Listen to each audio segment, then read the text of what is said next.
I'm incredibly nervous to talk in front of you because you've got to be one of the most formidable people that I've ever heard of or ever listened to or ever seen. So my question is, again, you're one of the best communicators that I've ever listened to. If I could be half as good at you or at communicating as you are, I would be set. How can I teach myself to do that? Practice. You know, really, like, well, there's a couple of things. Helps to read a lot. It really helps to write. So if you want to make yourself articulate, which is a very good idea, then not only should you read, but you should write down what you think. And if you can do that a little bit every day, 15 minutes, maybe you could steal 15 minutes and do it every day. But if you do that for 10 years, you really straighten out your thinking.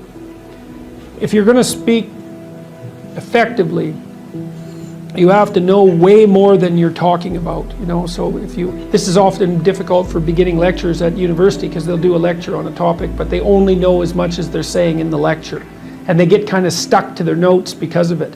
But you want to know 10 times as much as you are saying in the lecture, and then you can specify a stepping path through it and elaborate with the other things that you know. But to do that, you have to do a lot of reading.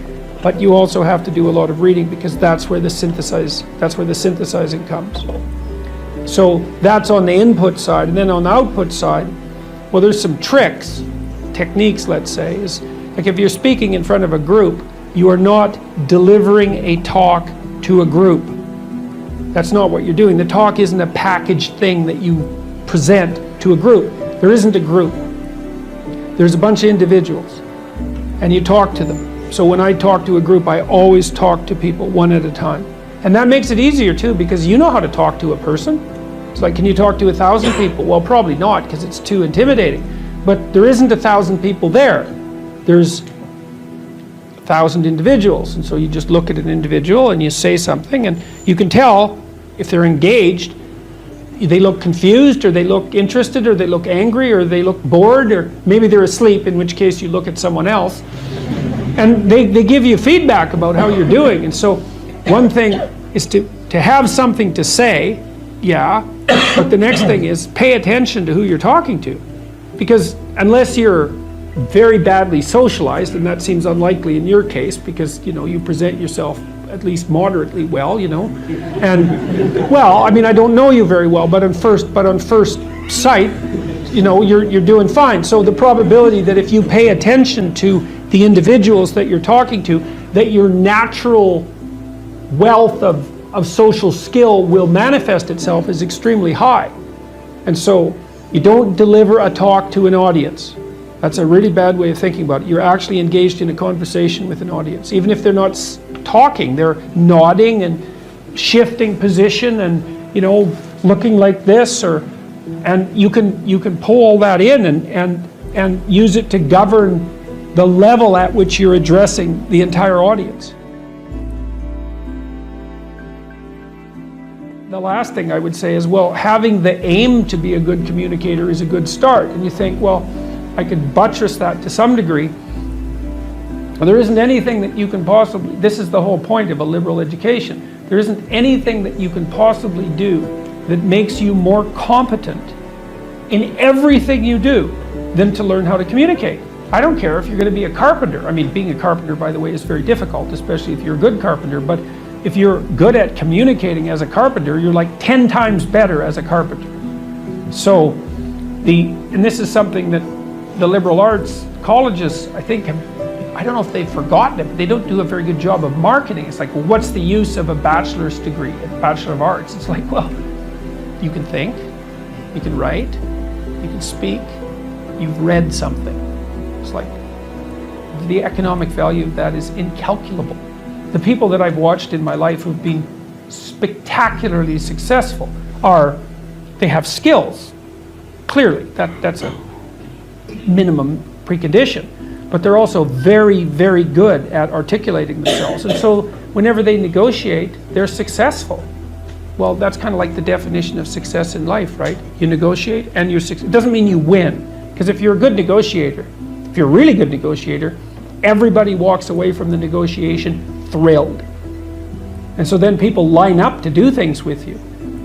So, and that's all dependent on your ability to communicate.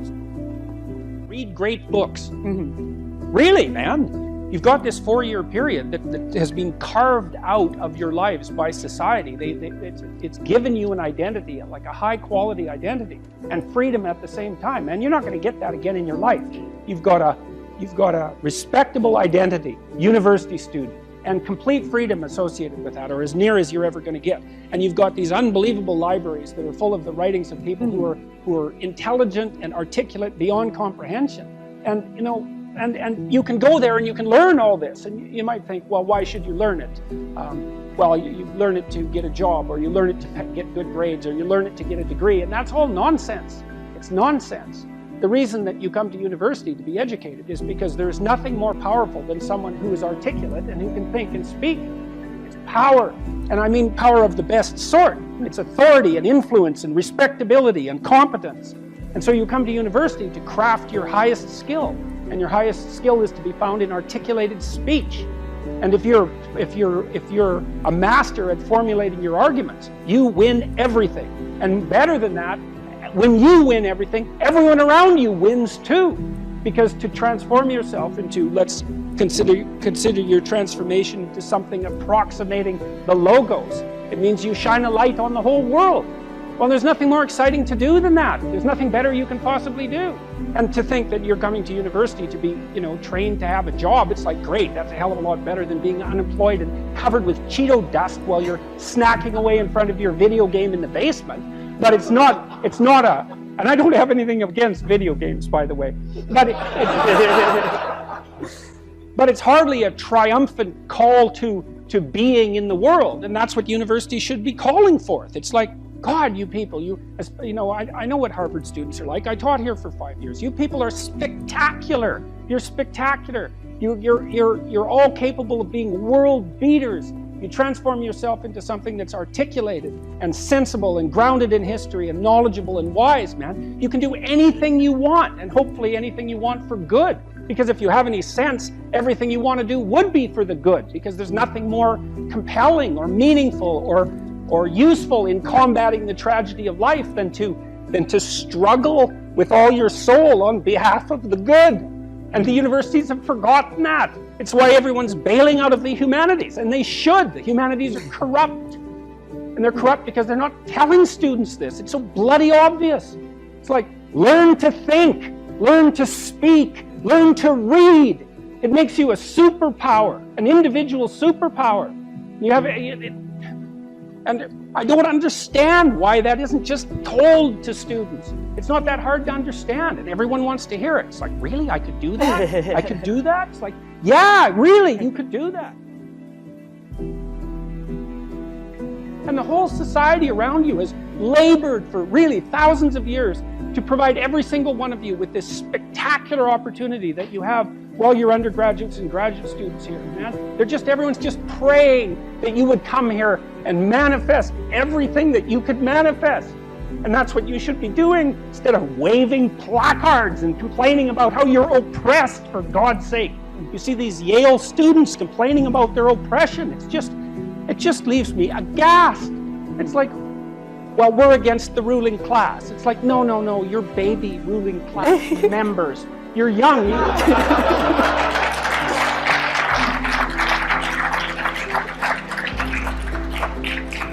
The only reason you're not rich is because you're young. That's the best. Really, if you look at the 1% even, the dreaded 1%, most of those people are old. Why? Well, when you progress through life, if you're reasonably successful, you trade in your promising youth for your wealthy old age, but you're still bloody old. Would you trade it? Would you trade your youth for that? Like, if you factor age out of the economic equation, things look a lot different. Well, of course older people have more money. If they have any sense, they've been collecting it for their whole life. Is that somehow unfair? It's not unfair unless you want to be poverty-stricken when you're 70, and you don't want to be poverty-stricken when you're 70. So I just don't understand what's happened to the universities. I can't believe that you're not told when you come the first day, look, man, You're here on a heroic mission. You're going to take your capacity to articulate yourself to levels that are undreamed of. You're going to come out of here unstoppable. You're going to be able to do anything you want. It's like, that's what you're here for. Instead, you're taught that, well, you know, the world's a pretty oppressive place, and you're probably the bottom of the victim pile, and there's virtually nothing you can do about it except, you know, deconstruct the patriarchy. And it's so weak-kneed and so pathetic that universities should be embarrassed that that's what they're peddling to students. I'm embarrassed by it. You know, I've gone on public record telling parents, bloody well send your boys to trade school, because at least they'll learn something useful. And that's a terrible thing for someone like me to say, because I do believe that that being articulated and educated in the highest possible manner there's nothing that's better for you and for society.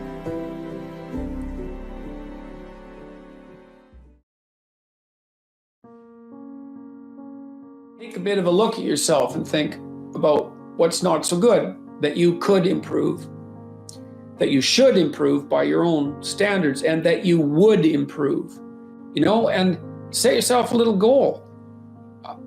You know, maybe you're not studying at all and you're at university, or maybe you're at work and you've got this stack of paper there, you know, and you haven't looked at that damn stack for like a month, and you know that you should be, and you're bothering yourself at night because you're avoiding that. It's like, maybe think, well, I've avoided that stack of paper completely for 1 month. I'm quite a coward when it comes to whatever snakes might be hidden in that stack of paper. How about tomorrow I just like put that stack of paper in front of me on my desk, and I glance through it for 15 seconds. See if I can do that. It's like, well, you set yourself a goal of improvement. You know, it's a humble goal, because really, are you such a coward that the best that you can bloody well manage after a month of avoidance is 15 seconds of exposure to a stack of paper? You know, it could easily be. You've been avoiding it, so you're obviously afraid of it, and so the situation could be that dismal and dire, and you might think, well, geez, it's no balm to my ego. It's not fostering the strength of my ego to recognize in myself someone who could only withstand 15 seconds of exposure to that thing I'm afraid of. And so that's a form of humility too. It's like, there's things you could do to improve, and you know what they are. And there's small steps that you could take, that you might take, that would put you in that direction. And then the question is, are you big enough to take those small steps? You know, are you capable of grappling with the fact that you're fundamentally flawed to the point where you have to break things down into almost childlike steps in order to manage them? And the answer to that is, yeah, you are. And that's the lot of, I don't know if it's the lot of everyone. Most people have things they avoid, you know, and they're afraid of. So I would say to some degree, it's the lot of everyone. People vary in the degree to which they've conquered that. And you do meet people from time to time who are extraordinarily disciplined. But most of the time they've got disciplined in exactly this manner. It's through slow incremental improvement. And then you challenge yourself. It's like, well, could I do this? That would be better. Then you find out. And then you think, well, is there something slightly larger and more challenging that I could do that would be better? And you try it and you find out. And as you try it and you find out, generally you get better at it, and you can take on larger and larger challenges. In any case, people do waste a lot of time, and they also act counterproductively a lot of the time. Regardless, we do make progress, and we can thrive under the difficult conditions that make up our lives, and we can resist the malevolence that entices us. That's within our power, and we don't know the limits to that. And we also know that it's better to, we all know this, that it's better to live courageously than cowardly. Everyone knows that. That's what you teach people that you love.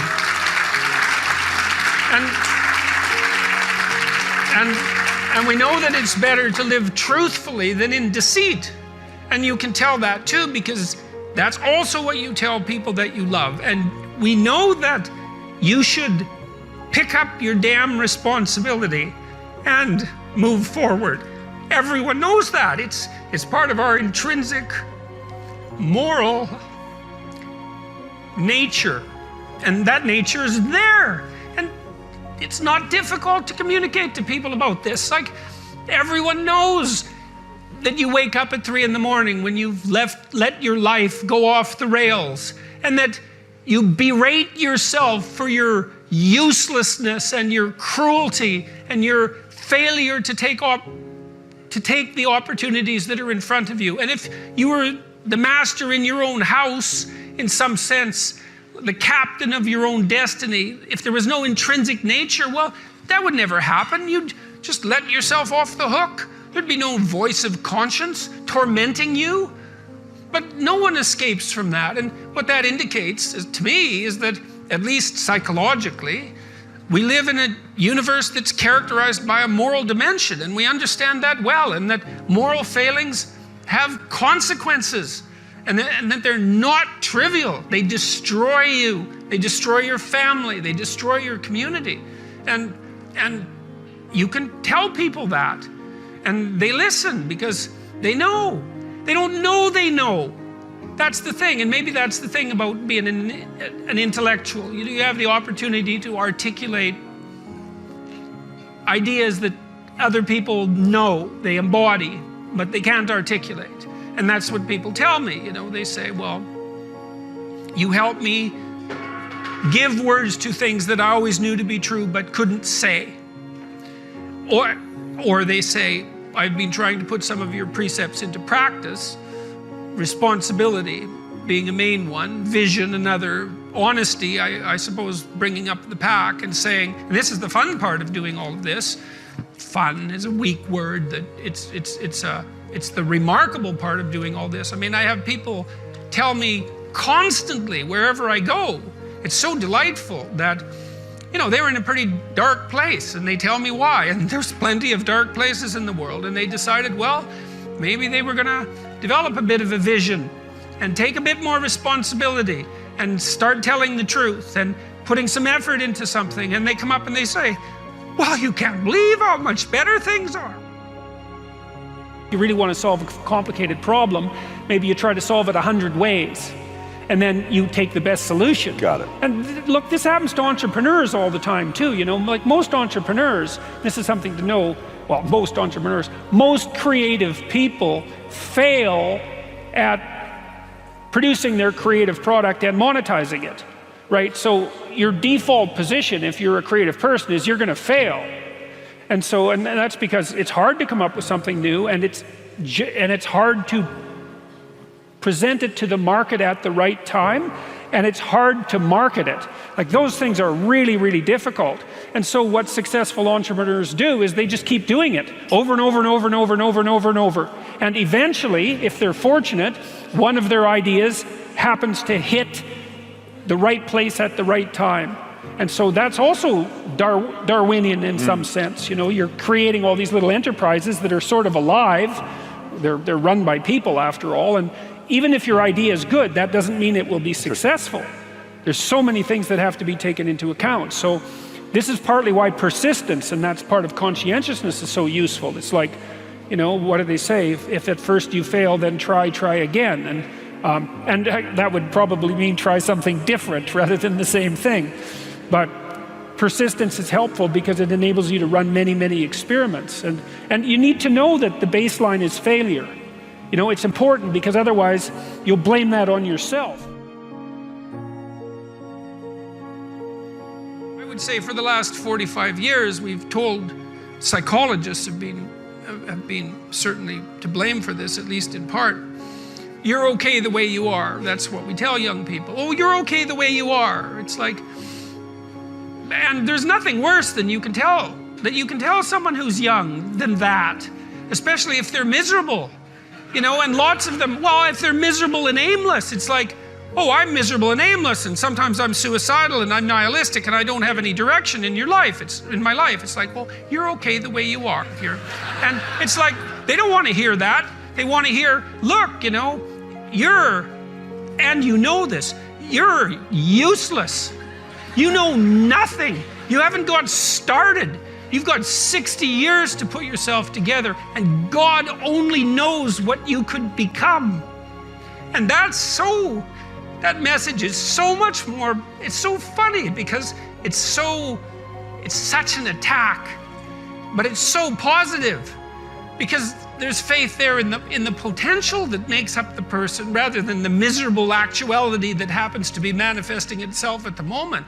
And young people respond extraordinarily well to that because, and you know that if you're a parent and you love your child, your son, your daughter, what you're trying to foster is the best in them. You want that to manifest itself across the course of their life. You want them to become continually more than they are, to see what they could be.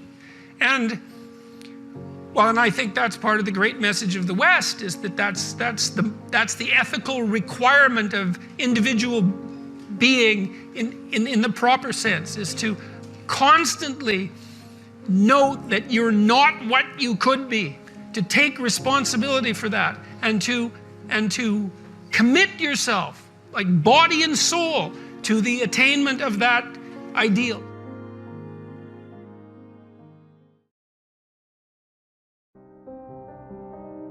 The first thing I think you need to understand is that these people that you're comparing yourself to, you don't really know very well. And what that means is that you see their shiny outside, but you don't see the reality of their life. And so what you're...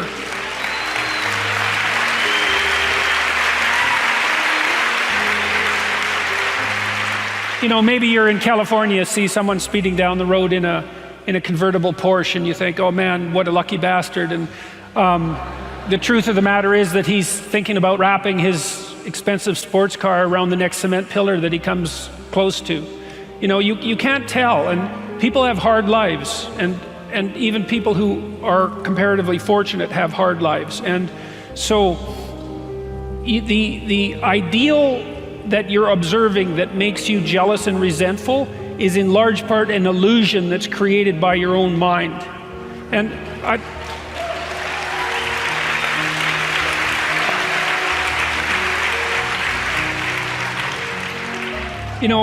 can give you just one example. I know a fair number of extremely wealthy people, and most of the people I happen to know are people who've made their money themselves. And I tell you, man, they have a burden of responsibility that would crush me, would crush the typical person. They're just working flat out, like 90 hours a week, and they have thousands of people depending on them. And they have their money, and they have their status, and that's not nothing. But don't be thinking that there isn't a price to be paid for that. They don't see their families, they're often divorced, they don't see their children grow up, and they don't have time off. Now, there are wealthy, what would you call, playboy types, I suppose, who live out the dreams of wealth of a foolish 14-year-old, but they're not that common, and you have to be careful of what you're jealous of because you don't really know what it is. And then the other thing that's kind of useful is to understand that you're different from everyone else. And this is especially true as you get older. When you're 17 or 16 or something like that, comparing yourself to other people makes a certain amount of sense, because 16 and 17-year-olds, they're kind of the same, which is why when you go off to university, you can make friends so quickly. It's like, I'm just about 60. It takes me like 15 years to make a friend now, as opposed to the 2 months that it took when I was 17.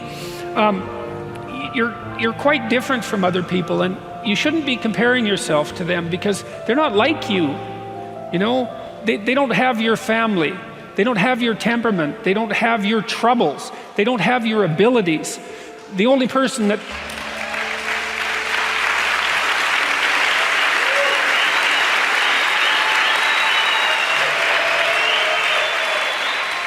the only person that has those is you. And this is why one of the rules, I think it's rule 4, is compare yourself to who you were yesterday and not to who someone else is today. And see, that's a game you can win. because you could be a little better today than you were yesterday. And that's a good thing. You're a little better. That's a good thing. And you know, no doubt there are some things that you could improve. You know, if you sit and meditate for any length of time about what you're not doing optimally, answers will spring to mind. You have to be humble and wise enough to understand that you might have to aim pretty damn low, especially in those places where you're not functioning well. And it might be so embarrassing that you can't bring yourself to fathom that that's actually who you are. But you know, Jung described the fool, the archetypal figure of the trickster and the fool, as the precursor to the savior, to the redeemer. And that's an unbelievable bit of wisdom, because what Jung meant was that to put yourself together, which is to follow the path of redemption, to follow the redeemer. If the redeemer is a type of personality that you could in fact be inhabited by or manifest, then the first steps towards that is to allow yourself to be a fool, right? It's because you don't know what you're doing. You have to admit that. And there's going to be a loss of ego or destruction of ego, arrogant ego that necessarily accompanies that. But you need the loss of that arrogant ego, because it's precisely what's interfering with your movement forward. You know, it's part of the adversarial process, mythologically speaking, that stops moral progress. You're too proud of who you think you are to notice what you're like so that you could change properly. You don't want to sacrifice that part of yourself. It's probably associated with some delusion that helps you maintain, what would you say, a positive, although very fragile self-image, you know, in the absence of genuine effort. You'll discover a little bit more about your potential as you discover who you are, especially the darker parts of yourself, because then you discover your potential for mayhem. There's some real utility in that. You know, the discovery that you're dangerous, it's such a useful discovery. It's actually something that strengthens you, because the first thing that a realization like that can in fact produce is the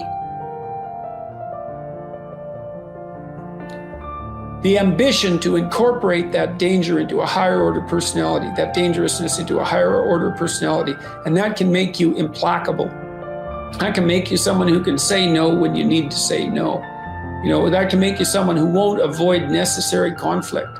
And so that's unbelievably useful. You're moving through life and you have a plan or a dream and it shatters. You know, someone dies or a relationship breaks apart, or you have a terrible upset in your career, or you become ill in some unexpected way. Then everything around you falls apart and you plunge into a chaotic underworld. The belly of the whale. Yeah, that's exactly right. Yes, exactly that. And then maybe you stay there, because it isn't necessarily the case that people get out. You know, people die, people are in despair permanently, but frequently something tragic and terrible befalls you and you fall apart and you learn something profound as a consequence, and you put yourself back together, and when you come back out, you're more than you were when you went in. And that's happening at a small scale. Every time you learn something, you know, if you ever really learn something, it's usually painful. It usually means that you have to recognize that you're wrong in some important way. You have to let that part of you that's wrong die, and then you have to let a new part of you. Okay, so the self, imagine that you undergo a series of transformations in your life. There are collapses into the chaotic underworld, and then many resurrections. That happens continually, and that's what molds your character. You know, Silicon Valley tends to be liberal. Everyone knows that, and the reason for that is that there's a tremendous number of entrepreneurs there, and entrepreneurs tend to be high in openness and lower in conscientiousness. So they're creative, but they're also willing to break rules, you know, which you kind of have to do often. Hopefully not to a criminal extent, but you have to. Well, you know, it's tricky when you're trying to establish something new, because look at a company like Uber. You know, they had to bend the rules to be successful, and those companies that have rented those scooters out and put them on the streets everywhere, you know, they just kind of went ahead and did it. It's not something an orderly person would do because they'd ask for permission, whereas the people who started these scooter rental companies just said, well, what'll happen if we put them everywhere? And the answer was, that seemed to work. But, you know, you have to have a rule-breaking proclivity in order to manage that.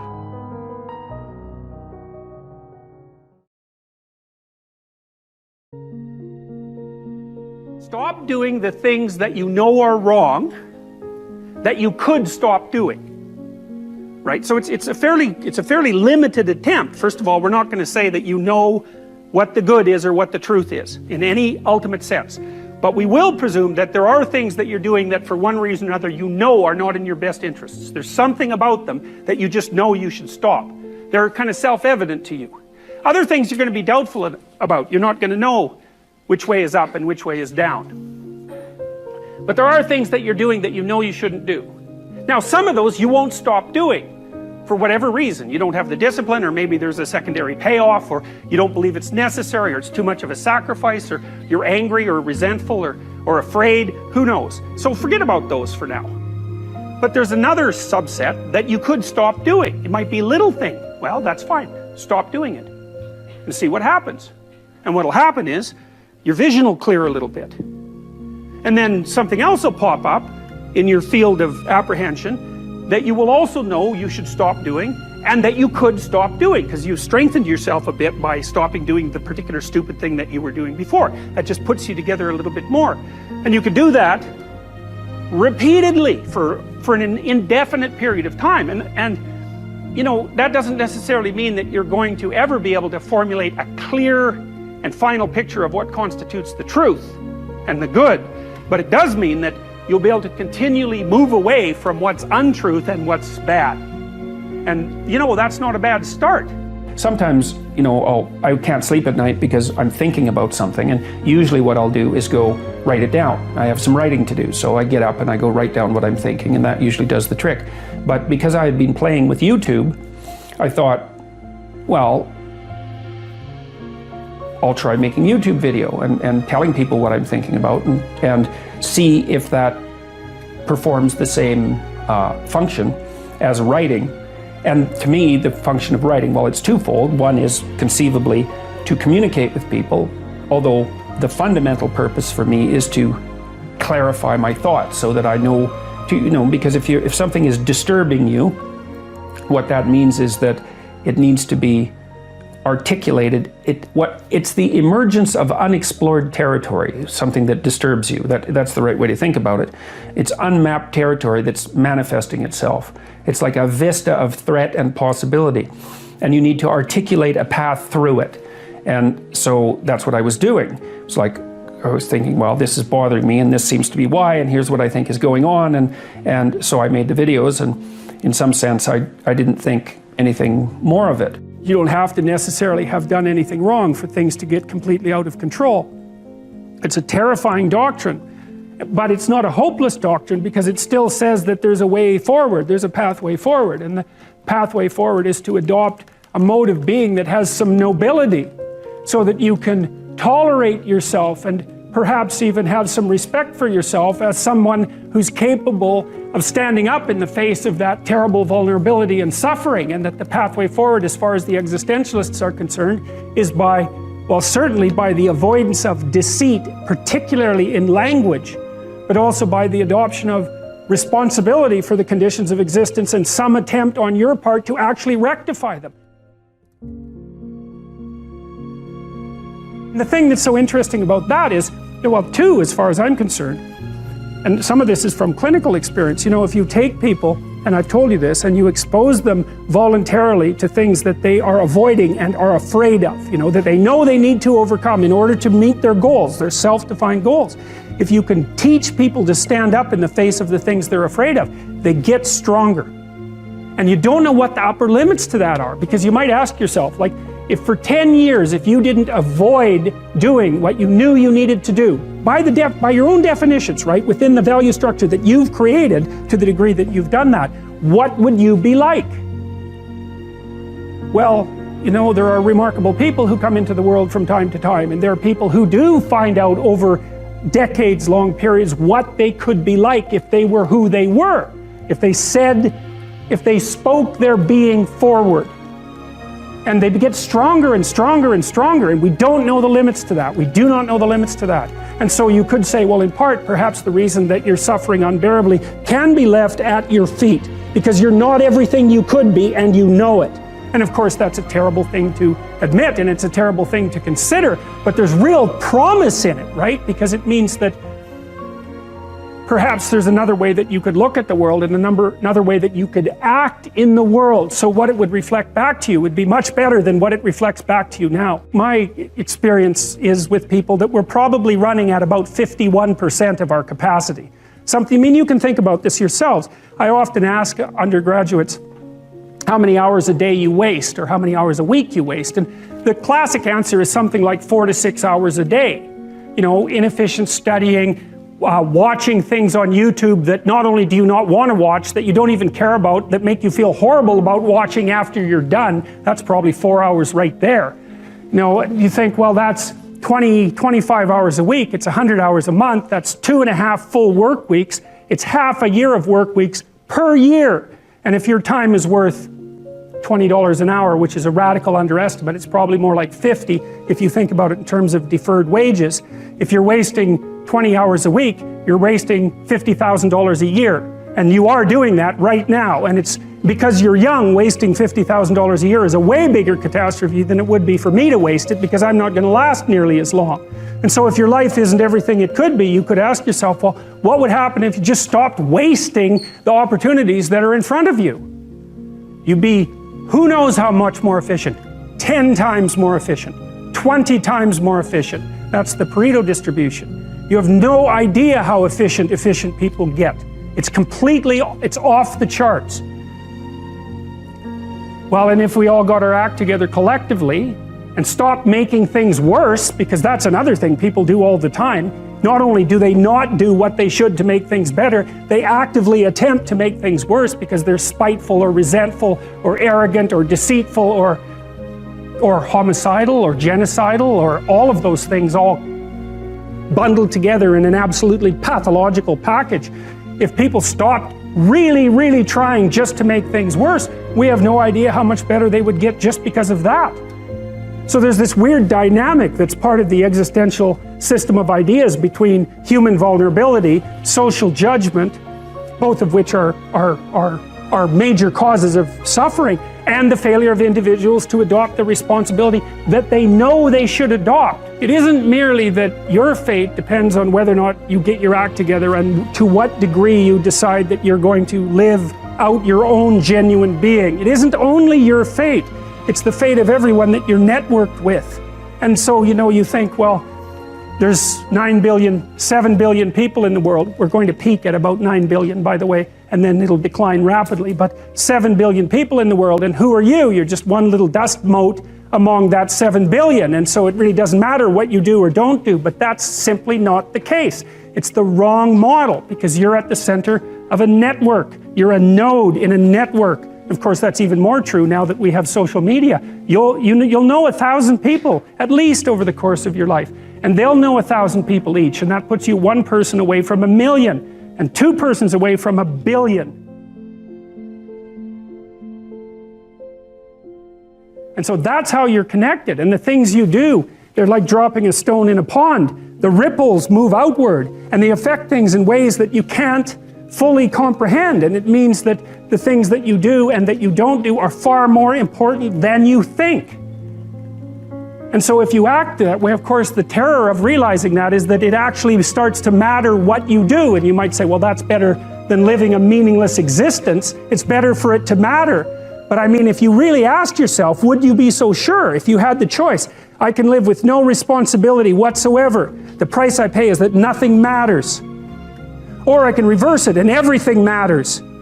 But I have to take the responsibility that's associated with that. It's not so obvious to me that people would take the meaningful path.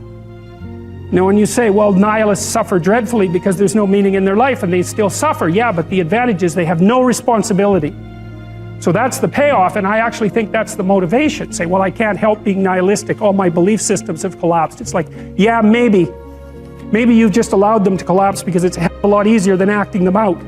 and the price you pay is some meaningless suffering, but you can always whine about that and people will feel sorry for you, and you have the option of taking the pathway of the martyr, so that's a pretty good deal, all things considered, especially when the alternative is to bear your burden properly and to live forthrightly in the world. Well, what Solzhenitsyn figured out, and so many people in the 20th century, it's not just him, even though he's the best example, is that if you live a pathological life, you pathologize your society. And if enough people do that, then it's really, really.